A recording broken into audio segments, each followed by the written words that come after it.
Farinet a passé le col du Grand Saint-Bernard, il a dormi à l'hospice, il a été reçu par les chanoines, qui l'ont un peu protégé, l'histoire ne dit pas. Et le matin, comme il neigeait, qu'il faisait froid, historiquement, d'après les archives du tribunal, Farinet est parti en emportant une couverture, figurait la crapule. Alors, le grand-père de Pierre de Chastonnet, dans sa défense d'office de Farinet, a soutenu que Farinet avait rendu cette couverture. Moi, ça m'étonnerait qu'il soit remonté à l'hospice sans la couverture.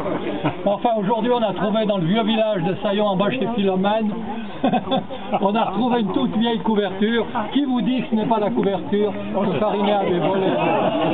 Alors, on va la rendre. C'est Eddie Cotter, le dernier né des amis de Farinet, qui va la remettre officiellement au Grand Saint-Bernard, la couverture volée à l'époque par Farinet, qu'on la rende à l'hospice.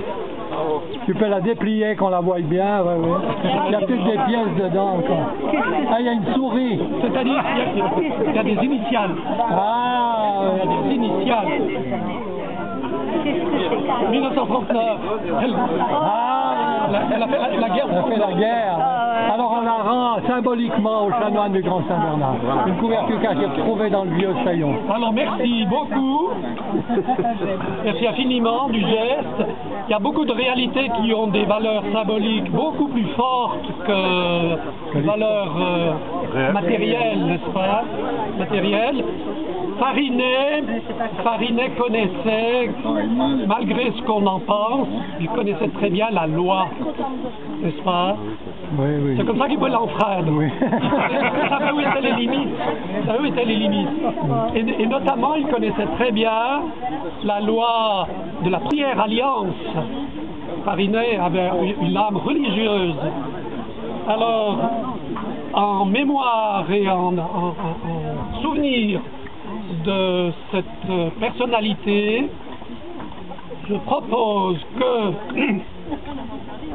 nous puissions signer un acte de propriété qui nous permet de lire le libellé. Oui, oui. On se réserve de signer ou non. Vraie couverture. Vraie couverture de laine.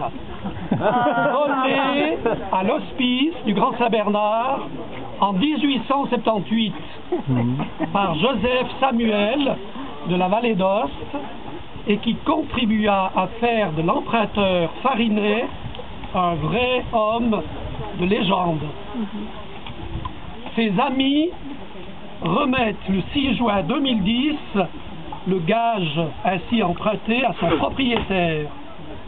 Et pour que la loi fût respectée, elle qui demande, citation, que le gage soit rendu avant le coucher du soleil, c'est dans l'Exode, au chapitre 22, on déclara simplement que cette longue journée ne dura que 132 ans.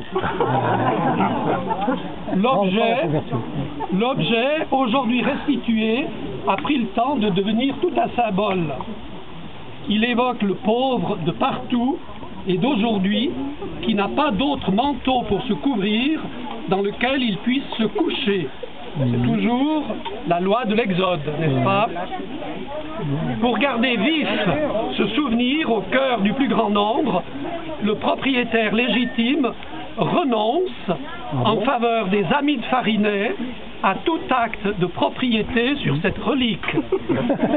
Elle servira d'étendard dressé à la face des visiteurs qui se souviendront du pauvre et qui sauront que tout pourrait bien être vrai dans le musée de la fausse monnaie.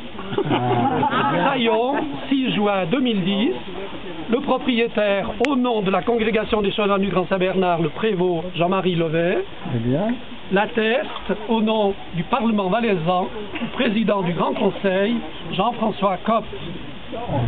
D'accord, très bien. Bravo, très bien. Formidable. Ouais, peut-être qu'après